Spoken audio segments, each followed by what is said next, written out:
Hey guys, and welcome back to Bake with Shavesh. In this video, we are making an orange cake with no dairy and no eggs. Let's get started.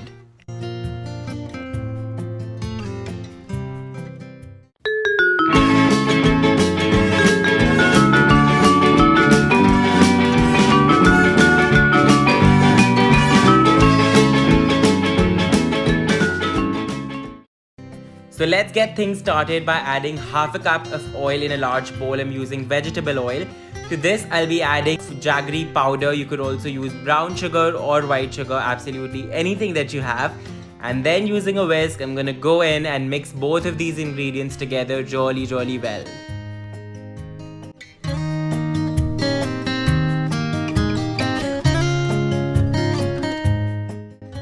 Alright, so this looks good. To this I'm adding half a cup of freshly squeezed orange juice and 3/4 cups of hot water. Make sure your water is hot, and then again with the whisk, mix until everything is nicely combined.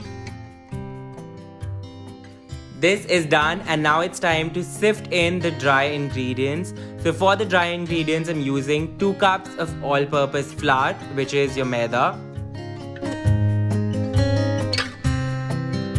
And to this, I'm adding both baking powder and baking soda, 1 teaspoon of each of these. You can also add a pinch of salt if you like.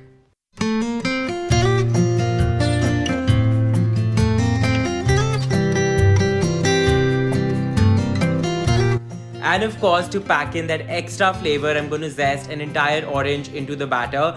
Use a zester if you have that, or a grater like I'm using right now, and get that orange part of the peel into your batter. Make sure you don't get to the white part because that's bitter and won't taste great. And now to the most important part, I'm going to use a spatula and mix the dry and the wet ingredients together. You could also use the cut and fold method. The idea here is to not overmix. So just be gentle and mix only until the dry ingredients are nicely combined into the wet ingredients.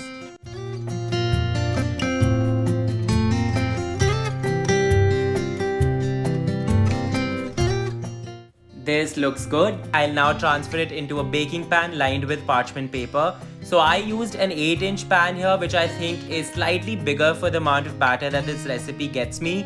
So I would recommend you use a slightly smaller, say about a 6-inch pan for this recipe.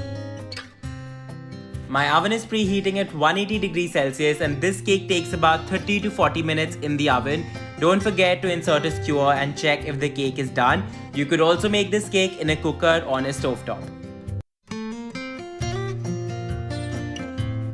Once your cake has cooled completely, take it out of the pan, remove the parchment paper, invert and place it on your plate. Now honestly, you could just eat it like that. It makes for a great dry tea cake.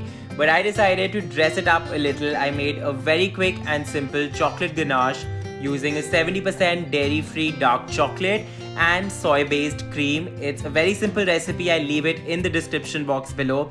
Honestly, chocolate and orange are a match made in heaven, and I love it.